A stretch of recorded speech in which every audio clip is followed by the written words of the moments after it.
નમસ્કાર મિત્રો, દેશ અને દુનિયાના સુપરફાસ્ટ સમાચારમાં તમારું સ્વાગત છે।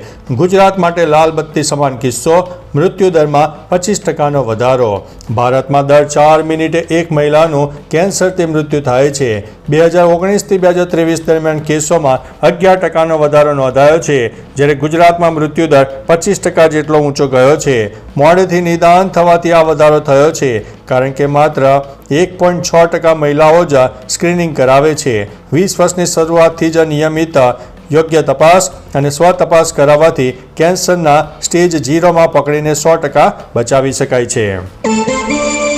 રેલવે વિભાગની દિવાળી સુધરી। પશ્ચિમ રેલવેએ દિવાળી અને છઠ્ઠ પૂજા દરમિયાન મુસાફરોની સુવિધા માટે એક્સ્ટ્રા સ્પેશિયલ ટ્રેનો ચલાવી હતી।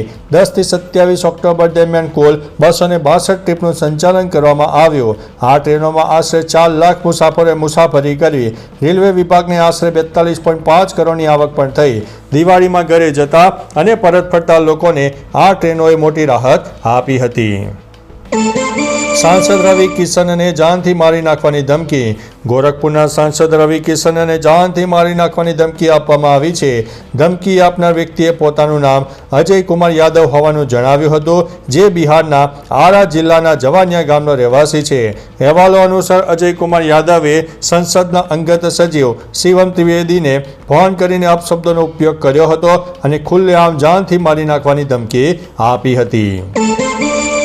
મગજને નુકસાન પહોંચાડતી આદતો હવે જોવા મળી રહી છે। ડોક્ટર પાલના મતે મગજને નુકસાન પહોંચાડતી રોજિંદી આદતોમાં પૂરતી ઊંઘ ન લેવી, લાંબો સમય બેસી રહેવું, સતત તણાવ પ્રોબ્લેમ આવવું, ખોટું ખાનપાન, વારંવાર એક જ કામ કરવું પણ નુકસાનકારક છે। આ ઉપરાંત સોશિયલ આઇસોલેશન તેમજ અવાજે સંગીત સાંભળવું, માનસિક ઉત્તેજના ટાળવી અને સૂતા પહેલા સ્ક્રીન જોવી મગજ માટે હાનિકારક છે। મોટા સમાચાર સામે આવી રહ્યા છે। ગેસ સિલિન્ડરના ભાવમાં ફેરફાર જોવા મળ્યો છે। 1 નવેમ્બરથી ગેસ સિલિન્ડરના ભાવમાં ફેરફાર થયો છે। 19 કિલો વજનના કોમર્શિયલ સિલિન્ડરમાં 4.5 રૂપિયાનો ઘટાડો થયો છે।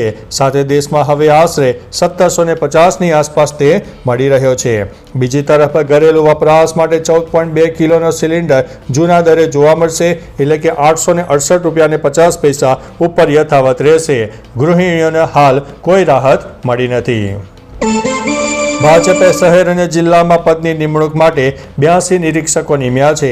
ગુજરાત ભાજપ પ્રદેશ પ્રમુખ તરીકે જગદીશ વિશ્વકર્માની નિમણૂક અને સરકારના વિસ્તરણ બાદ હવે પક્ષમાં મોટા ફેરફારોની કવાયત શરૂ થઈ છે। પ્રદેશ ભાજપ શહેર અને જિલ્લાના સંગઠનમાં નવા હોદ્દેદારોની નિમણૂક માટે 82 નિરીક્ષકોની નિમણૂક કરી છે।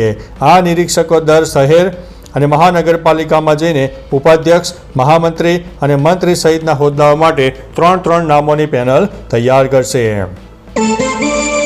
700 લોકોના થયા છે મોત। તાંજાનિયામાં સરકાર વિરુદ્ધ લોકો રસ્તા પર ઉતરી આવ્યા। વિરોધ પ્રદર્શનમાં 700 લોકોના મોત થયા હોવાનો ગંભીર દાવો કરવામાં આવી રહ્યો છે।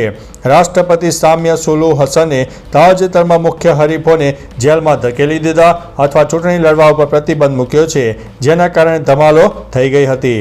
સરકારે ઇન્ટરનેટ બંધ કરીને કર્ફ્યુ લાદ્યો હોવા છતાં હજારો વિરોધીઓ વિરોધ પ્રદર્શન ચાલુ રાખી રહ્યા છે। ટ્રમ્પે 2025માં 2790 ભારતીયોને પાછા ધકેલ્યા। અમેરિકાના પ્રમુખ ડોનાલ્ડ ટ્રમ્પના શાસન દરમિયાન વિદેશી નાગરિકો પ્રત્યેની નીતિ કડક બની છે।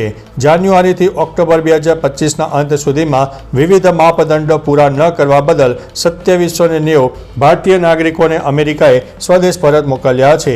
વિદેશ મંત્રાલયે આ આંકડા જાહેર કર્યા છે।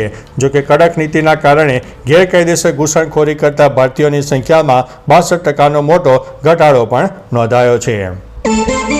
500ની નકલી નોટોમાં ધરખમ વધારો। નાણાં મંત્રાલયે નકલી નોટો અંગેના ડેટા જાહેર કર્યા હતા। આ મુજબ નકલી 500ની નોટોની સંખ્યામાં વધારો થયો છે। 2023માં 91,110, 2024માં 85,711, જ્યારે 2025માં આ સંખ્યા વધીને 1,17,722નો નકલી નોટોનો આંકડો થયો છે। જ્યારે 2000ની નોટો ચલણમાં હતી ત્યારે નકલી નોટોની સંખ્યા સૌથી વધુ હતી। વર્ષ 2025માં પણ 2000 રૂપિયાની 3508 નકલી નોટો મળી આવી છે। રૂપિયા 2000ની નોટ બંધ થયા પછી નકલી 500ની નોટોની સંખ્યામાં વધારો થયો છે। મોહસિન નકવી વિરુદ્ધ BCCIનો એક્શન પ્લાન. એશિયા કપ જીત્યાના 1 મહિના પછી પણ ટ્રોફી ન મળતા BCCI અને પાકિસ્તાનના મોહસિન નકવી વચ્ચે વિવાદ ચાલી રહ્યો છે. BCCIને આશા છે કે ટ્રોફી આગામી 2 દિવસમાં મુંબઈ હેડ ટુ કાર્ટર ખાતે પહોંચી જશે. જો પાકિસ્તાન ક્રિકેટ બોર્ડના અધ્યક્ષ મોહસિન નકવી તરફથી કોઈ ઉકેલ નહીં આવે તો ભારતીય બોર્ડ આ મામલો 4 નવેમ્બરથી દુબઈમાં શરૂ થઈ રહેલી ICCની બેઠકમાં ઉઠાવશે. અમરેલી નજીક બસ પલટી ખાઈ ગઈ, 26 લોકોના થયા છે ઈજાગ્રસ્ત. અમરેલીથી સુરત જઈ રહેલી નંદકિશોર ટ્રાવેલ્સની એક ખાનગી બસને ચિત્તલના જસવંતગઢ પાસે ગંભીર અકસ્માત નડ્યો. બસના ડ્રાઈવરે અચાનક કાબુ ગુમાવતા બસ પલટી ખાઈ ગઈ હતી. આ અકસ્માતમાં બસમાં સવાર કુલ 26 મુસાફરોને નાની મોટી ઈજાઓ પહોંચી હતી. સદભાગ્યે કોઈ જાનહાનિ થઈ નથી. ઈજાગ્રસ્તોને તાત્કાલિક ચિત્તલ આરોગ્ય કેન્દ્ર ખાતે સારવાર માટે ખસેડવામાં આવ્યા છે. સોનમ વાંગચુક ટોચના ક્લાઇમેટ લીડર્સની યાદીમાં સામેલ થયા છે. ભારતીય પર્યાવરણવિદ અને શિક્ષણવિદ સોનમ વાંગચુકને ટાઈમ મેગેઝિન દ્વારા 100 મોસ્ટ ઇન્ફ્લુએન્શિયલ ક્લાઇમેટ લીડર્સ 2025ની યાદીમાં સ્થાન મળ્યું છે. મેગેઝિને લદ્દાખમાં પાણીની સમસ્યા હળવી કરવા બદલ તેમને સન્માનિત કર્યા છે, જ્યાં તેમણે કૃત્રિમ ગ્લેશિયર બનાવવાની ટેકનિક શોધી હતી. તેમના પત્નીએ કહ્યું કે દુનિયા તેમને પ્રભાવશાળી માને છે અને સરકાર તેમને એન્ટી નેશનલ કહે છે. બોલિવૂડ સુંદરીને જન્મદિવસની શુભેચ્છાઓ. બોલિવૂડ અભિનેત્રી અને મિસ વર્લ્ડ ઐશ્વર્યા રાય બચ્ચને આજે 52મા જન્મદિવસની ઉજવણી કરી.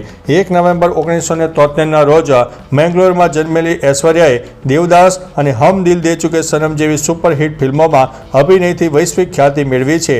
ફિલ્મો અને ફેશન જગતમાં તેમનો દબદબો કાયમ રહ્યો છે.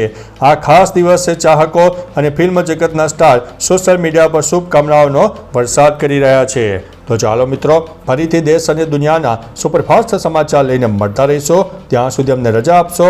નમસ્તે.